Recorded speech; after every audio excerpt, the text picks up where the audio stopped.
আসসালামু আলাইকুম ভিউয়ার, সবাইকে আপডেট জব নিউজ 24 চ্যানেলের পক্ষ থেকে স্বাগতম। তো ভিউয়ার, সবাই কেমন আছেন? আশা রাখি সবাই ভালো আছেন। আজকে আমি যে বিষয়টি আলোচনা করব এটা হলো অবশেষে বদলি সুযোগ পাচ্ছেন বেসরকারি শিক্ষকরা। তবে এটা কবে থেকে কার্যক্রম হবে এ সম্পর্কে ভিডিওতে আমি বিস্তারিত বলে দেওয়ার চেষ্টা করব। তবে ভিডিওটি শুরু করার আগে আপনাদের কাছে একটা রিকোয়েস্ট থাকবে। আপনি যদি এই চ্যানেলে নতুন হয়ে থাকেন তাহলে প্লিজ সাবস্ক্রাইব করবেন এবং পাশে থাকা যে বেল আইকনটি রয়েছে তাতে অলে ক্লিক দিয়ে রাখবেন, যাতে আমি পরবর্তী ভিডিও আপলোড দেওয়ার সাথে সাথে সবার প্রথমেই আপনার কাছে নোটিফিকেশন চলে যায়। এছাড়াও আমি আমার চ্যানেলে নতুন নতুন ভিডিও আপলোড দিয়ে রেখেছি, চাইলে দেখে নিতে পারেন। তো চলুন দেখি, অবশেষে বদলির সুযোগ পাচ্ছেন বেসরকারি শিক্ষকরা। অবশেষে বদলির সুযোগ পাচ্ছেন বেসরকারি শিক্ষকরা। তবে শুধু বেসরকারি শিক্ষক নিবন্ধন ও প্রত্যায়ন কর্তৃপক্ষে সুপারিশ করা নিয়োগপ্রাপ্ত শিক্ষকরা এর সুযোগ পাবেন। 1 আগস্ট শিক্ষা মন্ত্রণালয়ের মাধ্যমিক ও উচ্চশিক্ষা অধিদপ্তর বেসরকারি শিক্ষা প্রতিষ্ঠানে, স্কুল ও কলেজে কর্মরত শিক্ষকদের পারস্পরিক বদলি সংক্রান্ত নীতিমালা 2024 জারি করে। বদলি সাধারণ শর্ত। বদলির সাধারণ শর্তে বলা হয়, শুধু সমপদে কর্মরত 2 জন শিক্ষকের লিখিত সম্মতিপত্র বদলির আবেদনে বিবেচনা করা হবে। চাকরির আবেদনে উল্লেখিত নিজ জেলা ছাড়া অন্য জেলায় বদলির জন্য আবেদন করা যাবে না। তবে মহিলা আবেদনকারীরা স্বামীর জেলায় বদলির জন্য আবেদন করতে পারবেন।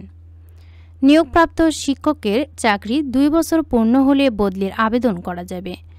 অসম্পূর্ণ বা ভুল তথ্য সম্বলিত আবেদন বিবেচনাযোগ্য হবে না। চাকরি জীবনে কেবল একবার বদলি হওয়ার সুযোগ থাকবে। বদলির কর্তৃপক্ষ মাধ্যমিক ও উচ্চশিক্ষা অধিদপ্তরে মহাপরিচালক পারস্পরিক বদলির আবেদন নিষ্পত্তি করবেন। আবেদন নিষ্পত্তি প্রক্রিয়া। মাধ্যমিক ও উচ্চশিক্ষা অধিদপ্তর সফটওয়্যার তৈরি ও অনলাইন আবেদনের ফরম্যাট নির্ধারণ করবে। বদলির সমগ্র প্রক্রিয়া সফটওয়্যারের মাধ্যমে সম্পন্ন হবে। প্রতি বছর 16 অক্টোবর থেকে 15 ডিসেম্বরের মধ্যে অনলাইনে পারস্পরিক বদলির জন্য আবেদন গ্রহণ করা হবে।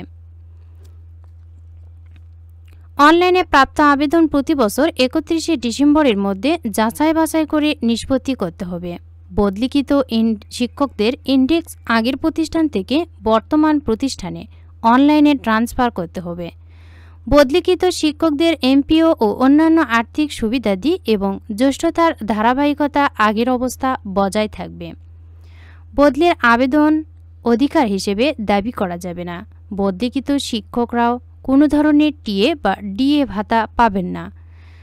তো ভিউয়ার্স, আপনারা জানতে পারলেন যে বদলি কার্যক্রম কিন্তু চালু হবে, তবে অক্টোবর মাস থেকে শুরু হতে পারে এবং 15 ডিসেম্বরের মধ্যে কিন্তু এ বদলির জন্য আবেদন গ্রহণ করা হবে এবং 31 ডিসেম্বরের মধ্যে যাচাই বাছাই করে নিষ্পত্তি করতে হবে। তবে এটা নিজ জেলায় আবেদন করতে পারবে। তবে মহিলারা যারা রয়েছে তারা কিন্তু তাদের স্বামীর জেলায় বদলির জন্য আবেদন করতে পারবেন এবং 2 বছর পূর্ণ হলে কিন্তু বদলির আবেদন করা যাবে, তা না হলে কিন্তু আবেদন করা যাবে না। আর চাকরি জীবনে কিন্তু একবারই বদলি হওয়ার সুযোগ থাকবে।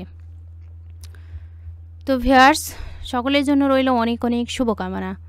ভিডিওটি ভালো লাগলে অবশ্যই লাইক, কমেন্ট এবং শেয়ার করবেন। আরও নতুন নতুন ভিডিও পেতে চ্যানেলটিতে অবশ্যই সাবস্ক্রাইব করে রাখবেন। এতক্ষণ ধৈর্য সহকারে ভিডিওটি দেখার জন্য সবাইকেই ধন্যবাদ। সবাই ভালো থাকবেন, সুস্থ থাকবেন। আবারও দেখা হবে নতুন কোনো ভিডিওতে। আজকের মতো এ পর্যন্তই। আসসালামু আলাইকুম।